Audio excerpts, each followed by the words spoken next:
अस्सलाम वालेकुम फ्रेंड्स, कैसे हैं आप सब। अल्लाह ताला से दुआ है कि आप सब खैरियत से हों। चैनल पर जो लोग नए हैं तो प्लीज़ सब्सक्राइब ज़रूर कर लीजिएगा और मेरे सब्सक्राइबर्स का हमेशा की तरह बहुत बहुत शुक्रिया। अच्छा फ्रेंड्स, अब से कुछ देर पहले जो है वो मरियम फ़हद की लाइव में थी मैं, और मरियम फ़हद के चैनल पर आज जो लाइव हुई उसमें इनवाइटेड थी सितारा यासीन और उनके देवर खालिद अमीन। जी दोस्तों, जिनका तकरीबन 1 साल से कोई ज़ाती मैं कहूँगी इशू है, जिसको सितारा यासीन के वो देवर खालिद अमीन जो है वो वाईटी के ऊपर लाकर जो है वो हेटर्स को सपोर्ट करते रहे और सितारा यासीन के अगेंस्ट बहुत सी चीज़ें वाईटी के ऊपर आकर क्रिएट करते रहे, लोगों को मिसगाइड करते रहे। और आज जो है मरियम फ़हद ने अपना जो है ये टॉपिक रखा था और चैलेंज किया था खालिद अमीन को, और सितारा यासीन को भी बुलाया था अपनी लाइव में कि आप दोनों आइए और इस टॉपिक के ऊपर डिबेट कीजिए और अपनी अपनी राय दीजिए कि आप लोगों के बीच में ये जो इशू है इसको सॉल्व करने की कोशिश भी करेंगे। खैर, वहाँ पर खालिद अमीन साहब आए, सितारा यासीन आई, काफ़ी देर लगी उनके आने में। वो कहते हैं ना, देर लगी आने में तुमको, शुक्र है फिर भी आए। तो सितारा यासीन आई, उनका बहुत बहुत बहुत शुक्रिया। और उसके बाद सितारा यासीन जो हैं उन्होंने अपना पॉइंट ऑफ व्यू भी रखा। खालिद अमीन जो हैं वो काफ़ी तेज़ तराज और शातिर दिमाग का इंसान है, वो सपोर्टर्स की लाइव्स में नहीं आता, और ये आप सब जानते हैं कि मैंने अपनी बहुत सी लाइव्स में उसको चैलेंज किया आने का। लेकिन जाज़िब की लाइव को सहना जो है वो हर बंदे के बस की बात नहीं होती। जाज़िब जो हैं उनके क्वेश्चंस को आंसर करना हर बंदे के बस की बात नहीं होती, क्योंकि जाज़िब जो हैं वो टू द पॉइंट बात करती हैं, टू द पॉइंट जवाब लेती हैं, जबकि खालिद अमीन जो हैं वो लोगों को गोल गोल गोल गोल घुमाने में माहिर हैं। और उनको पता है कि भाई जाज़िब की लाइव में जब वो जाएंगे या जिस लाइव में जाज़िब होंगी वहाँ जवाब देना मुश्किल ही नहीं, नामुमकिन होगा, और यूँ जो है खालिद अमीन पकड़े जाएंगे।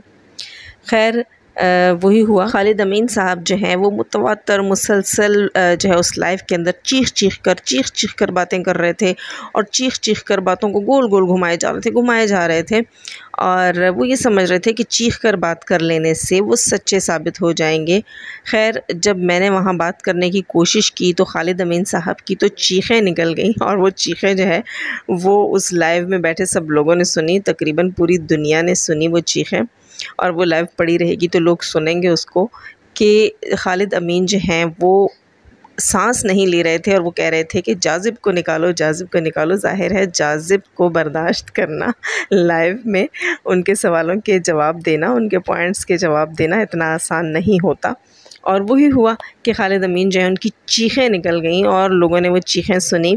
खैर, कोई बात नहीं, मुझे पता था कि अगर मैं उस वक्त एलवी से बाहर नहीं जाऊंगी तो ज़ाहिर है जो चीखें मारता हुआ वो शख्स है जो बार बार ये कह रहा था कि फिर मैं चला जाऊंगा और मैं चला जाऊंगा, ज़ाहिर है उसने भाग जाना था, और हम ये नहीं चाहते थे कि वो मैदान छोड़कर भागे उस वक्त, क्योंकि जब हमने इतनी मुश्किलों से जो है उस बंदे को पकड़ा और खींच खांच कर अपनी जो है लाइव में लेकर आए हैं और सितारा यासीन को भी बुलाया है, तो यहाँ कोई ना कोई मामले का हल निकलना चाहिए। खैर, काफ़ी देर वो इंसान जो है सितारा यासीन के लिए बहुत से नाज़िब अल्फाज तो इस्तेमाल करता रहा, जहाँ उसने कोई बात भी इस किस्म की। खैर, मैं यहाँ वो बातें नहीं दोहराना चाहती। अगर उस वक्त मुझे लाइव में लिया जाता तो मैं अच्छी तरह से उससे पूछती कि ये सब क्या है और कैसे है। खैर, कोई बात नहीं, वो जानता है कि वो मेरे सवालों के जवाब नहीं दे सकता, इसीलिए उसने वहाँ चीखें मारी। और मैं इस कामयाब लाइव के ऊपर मरियम फ़हद को मुबारकबाद दूंगी दोस्तों, क्योंकि मरियम फ़हद ने उस लाइव को बहुत बहुत अच्छे से डील किया। वहाँ पर मरियम फ़हद ने बहुत जो है वो नरमी से और बहुत बर्दाश्त के साथ उस बंदे को बर्दाश्त किया, जिसे बर्दाश्त करना जो है वो मेरा ख़्याल है 10 से 15 मिनट भी जो है उसे एक जो है वो सोच समझ वाला बंदा, सेंसिबल बंदा नहीं बर्दाश्त कर सकता, इतने चीखने चिल्लाने और हर धर्म किस्म के लहजे वाले इंसान को। तो मैं मरियम को इस बात के लिए जो है वो दाद दूंगी, और मैं कहूँगी कि मरियम वाकई जो है बहुत बर्दाश्त वाली औरत है। उसने जो है उस लाइव में बहुत बर्दाश्त और हिम्मत का सबूत दिया, और आखिरकार जो है खालिद अमीन को इस बात पर मनवा कर छोड़ा कि आप आपको अपने जो घर के मसले मसाइल हैं वो घर में रखने चाहिए। वाईटी के ऊपर आकर आप रिश्तेदार जो हैं वो आपस की लड़ाइयाँ, आपस की रंजिशें ना रखें। और अल्हम्दुलिल्लाह सुम्मा अल्हम्दुलिल्लाह उस वक्त इस बंदे को बात समझ आ गई और ये चीज़ वहाँ इस बंदे ने मानी, खालिद अमीन ने, कि ठीक है मैं ये चीज़ वाईटी के ऊपर नहीं लाऊंगा। लेकिन उसने ये डिमांड रखी कि सितारा यासीन भी जो है वो अपनी नॉर्मल व्लॉगिंग करेगी और वो अपनी ख़ानदान की बातें और इस चीज़ को कंटेंट में नहीं लाएगी। तो चलो वक्ती तौर पर ही सही उस बंदे ने माना। तो और सितारा यासीन की जहाँ तक व्लॉगिंग की बात है, उसमें सितारा यासीन ने अभी तक किसी चीज़ को, अपने रिश्तेदारों की किसी चीज़ को कंटेंट नहीं बनाया। यहाँ खालिद अमीन गलत थे। यहाँ मैंने सोचा कि मैं अपनी जो है अपने रिएक्शन में बात रखूँ। खालिद अमीन उस वक्त वहाँ गलत थे क्योंकि सितारा यासीन को मौका देती नहीं। सितारा यासीन की मौका देते रहे सितारा यासीन के जेठ के बेटे, सब जानते हैं मदनी जो हैं वो इस किस्म की वीडियोस बनाते थे कि सितारा यासीन को जो है फिर आहिस्ता आहिस्ता फैमिली की बातें भी यहाँ लानी पड़ी। ख़ुद खालिद अमीन का ये मौक़िफ़ था कि जब सितारा यासीन के ऊपर कोई सवाल उठता है वाईटी के ऊपर, किसी तस्वीरों को लेकर, किसी स्टोरी को लेकर, किसी भी चीज़ को लेकर, तो मैं इनसे कहता हूँ कि वहाँ ख़ुद को क्लियर करो, जाओ वहाँ ख़ुद को क्लियर करो। ये ख़ुद को क्लियर नहीं करती तो मैं आगे हेटर्स के टोले में शामिल हो जाता हूँ। और वहीं मैं ये कहूँगी खालिद अमीन साहब को कि जब सितारा यासीन की फ़ैमिली में से कोई उसके ऊपर उंगली उठाता है और वो आकर ख़ुद को क्लियर करती है तो आप कहते हैं कि सितारा यासीन ने फ़ैमिली से कंटेंट बनाया। गोल गोल घुमाते हैं आप लोगों को, इसीलिए आप जाज़िब को फेस नहीं कर सकते थे। लेकिन खैर कोई बात नहीं, हमारा जो मकसद था वो पूरा हुआ कि हम आप लोगों की सुलह करवाएँ। अल्लाह ताला मैं कहूँगी कि आपको खालिद अमीन साहब नेकी की हिदायत दे और अल्लाह ताला जो है आपके अंदर से एक्स्ट्रा किस्म का जो है फ़जूल किस्म का जो आपने ख़ुद से दीन क्रिएट कर दिया है वो शर वाली चीज़ें अल्लाह ताला आपके अंदर से निकाले। आप ख़ुद भी अमन और अमान से रहें और दूसरों को भी अमन और अमान से रहने दें। और अल्लाह करे कि आपने जो वादा किया है उस चैनल के ऊपर, मरियम फ़ात के चैनल के ऊपर सितारा यासीन से, तो अल्लाह करे कि आप उस वादे के ऊपर कायम रहें। और हमारी दुआ है कि आप लोगों की फ़ैमिली के अंदर जो है इत्तेफाक आए। बहुत सी चीज़ें जो है उस लाइव के बाद मेरे पास भी हज़ारों सवाल हैं, लोगों के पास भी हज़ारों सवाल हैं। और लेकिन वही बात है कि बात करेंगे तो बात बढ़ेगी। और दूसरी एक चीज़ मैं यहाँ खालिद अमीन साहब आपसे ज़रूर कहूँगी, क्योंकि आप वहाँ तो किसी की सुनते नहीं हैं, ये हमें मालूम है कि आप हमारे रिएक्शंस ज़रूर सुनते हैं। तो वो मैं इतनी सी बात आपसे ज़रूर कहूँगी कि जो बाप होता है ना, वो अकेला 4 बच्चों को, 6 बच्चों को, 8 बच्चों को पाल लेता है। लेकिन वही बच्चे जब बड़े हो जाते हैं और अपने पैरों पे खड़े हो जाते हैं और ख़ुद बाप बन जाते हैं तो उनसे वो अकेला बाप नहीं पाला जाता। आपने उस लाइव के अंदर ये बात कही कि वालिद जो हैं आपके, उनकी ज़िम्मेदारी सब मिल बाँट कर करेंगे और जो है उनकी नीड्स हैं वो आप ज़रूर पूरी करेंगे। आप उनको कूलर लेकर देंगे और ये वैसी चीज़ें आपने कहा जैसे कि हम रूम कूलर कहते हैं। तो एक बात मैं कहूँगी कि खालिद अमीन साहब, आप आज या कल के जो हैं वो आउट ऑफ कंट्री नहीं हैं। आपने ख़ुद वहाँ मरियम फ़ात की लाइव में ये चीज़ मानी कि आप जो है एक लेविश लाइफ जी रहे हैं। और आपने कहा कि आपका लाइफ़स्टाइल जो है, आपका स्टैंडर्ड बड़ा हाई है। लेकिन वहाँ मुझे दुख होता है कि आपके वालिद मोहतरम जो हैं वो किसी स्टैंडर्ड लाइफ में नहीं शामिल हुए आपके साथ। उन्हें आपने कोई सुकून वाली ज़िंदगी मुहैया नहीं की। अभी भी आपका दिल चाहता है, आपको तवक्को है कि सितारा उनके लिए एसी प्रोवाइड करें और सितारा उनके लिए जो है वो सहूलतें, गाड़ी, ये चीज़ें प्रोवाइड करें। जहाँ आप अपने भाई को इंस्टा के ऊपर इस किस्म के कमेंट्स करते हैं कि तुम जो है वो बीवी की, औरत की कमाई खाते हो, तो वहाँ मैं आपको ये याद दिला दूँ कि औरत की या भाभी की कमाई के ऊपर आपको नज़र नहीं होनी चाहिए, बल्कि वो आपके वालिद हैं और आप कई सालों से बाहर हैं। तो आपकी वाइफ़ की, आपकी बेटियों की, आपके बच्चों की लेविश लाइफ से पहले जो है आपके बाप के पास लेविश लाइफ होनी चाहिए थी। उस इंसान ने जिसने आपको पाला पोसा, आपके लिए मेहनत मज़दूरी की, आप लोगों को पढ़ाया लिखाया, इस काबिल किया, आज जो है आप एक दूसरे के ऊपर उसके फेंकेंगे। तो मैं आपसे इतना ज़रूर कहूँगी कि मुझे अफ़सोस है कि दीन जो है ना वो आपका कुछ नहीं बिगाड़ सका। खुदा के लिए मेरी बात को नेगेटिव सेंस में मत लीजिएगा, शायद मेरा बात करने का स्टाइल यही है। आपको मेरी बातें लगती हैं कड़वी और चुभती हैं, लेकिन उसमें रियलिटी ज़रा ज़्यादा होती है, इसलिए बिटरनेस भी ज़्यादा होती है। तो मैं आपसे ये ज़रूर कहूँगी कि आपके एक ही एक वालिद हैं, उनका ख़्याल रखा करें, दूसरे बहन भाइयों के ऊपर छोड़ना नहीं चाहिए था आपको।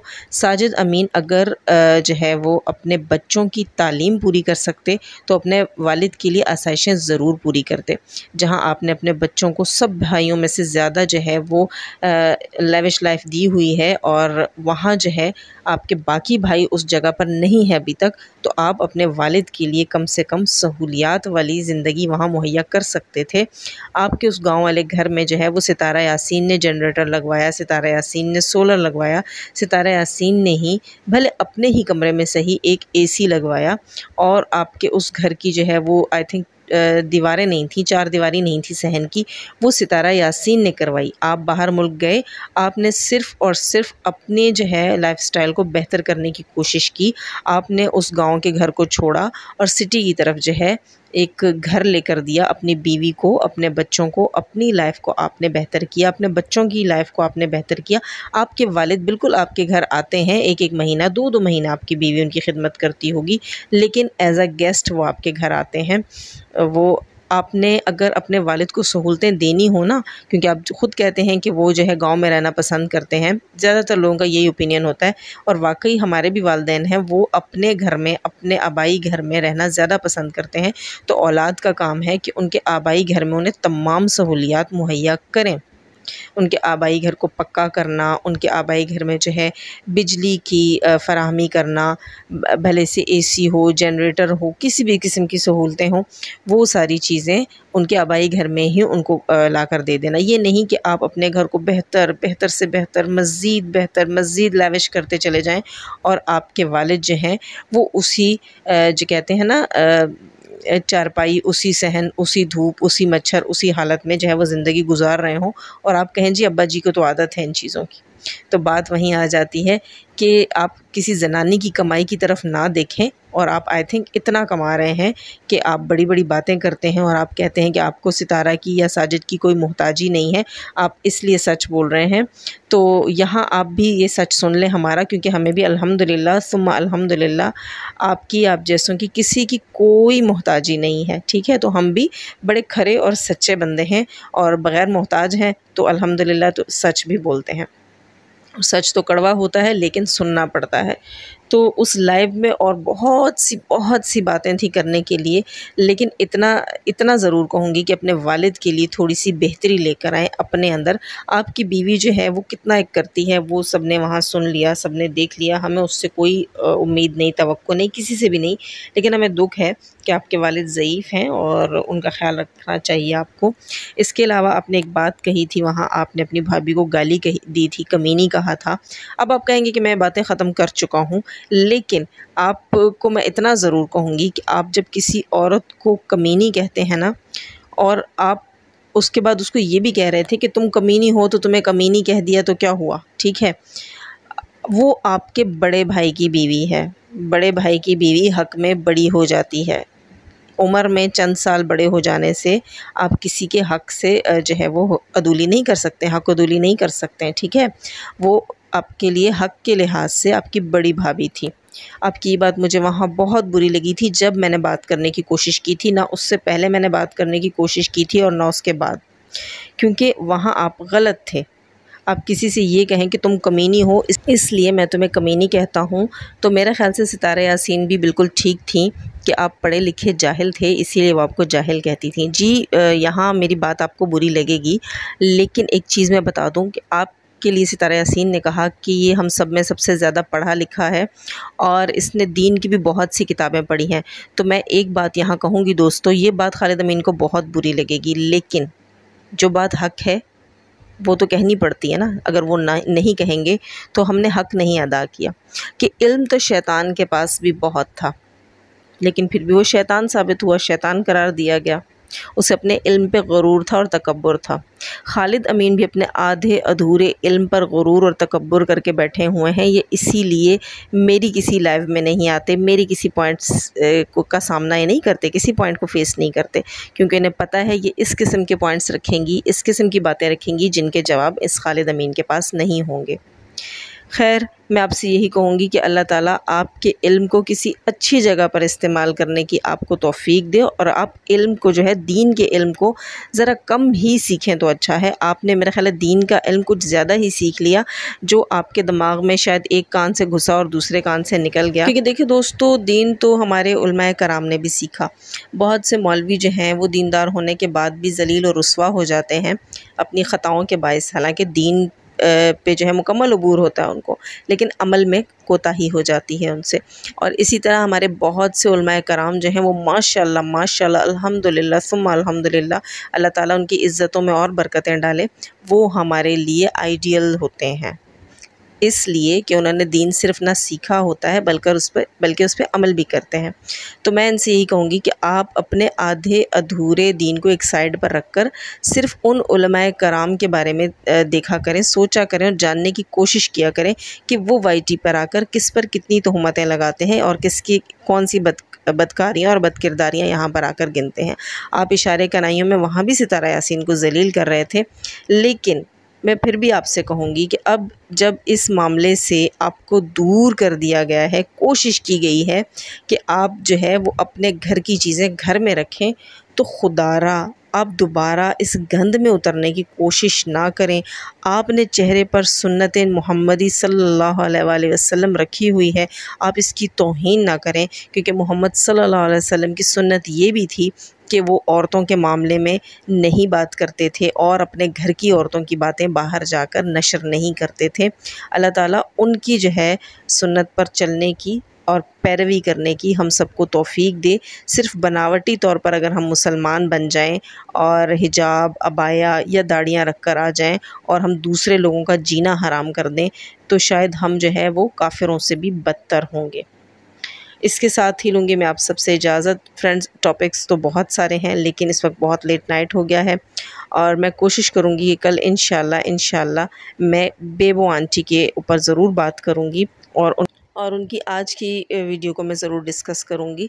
अब लूँगी मैं आप सबसे इजाज़त, और जाते हुए मैं ये ज़रूर कहूँगी कि अगर किसी को मेरी बात बुरी लगी हो, ख़ास तौर पर खालिद अमीन भाई साहब को या मेरे किसी भी सुनने वाले को, तो मैं आप सबसे माज़रत करूँगी। और जाते हुए कहूँगी कि चैनल पर जो लोग नए हैं तो प्लीज़ सब्सक्राइब ज़रूर कर लीजिएगा। और जाते हुए हमेशा की तरह दुआ अल्लाह ताला हमें आसानियाँ अता फ़रमाए, आसानियाँ बाँटने की तौफ़ीक अता फ़रमाए, और शैतान सिफ़्त मर्दों और औरतों से रखें हमें और हमारी फ़ैमिलीज़ को महफूज़। आमीन सुम्मा आमीन। अल्लाह हाफ़िज़।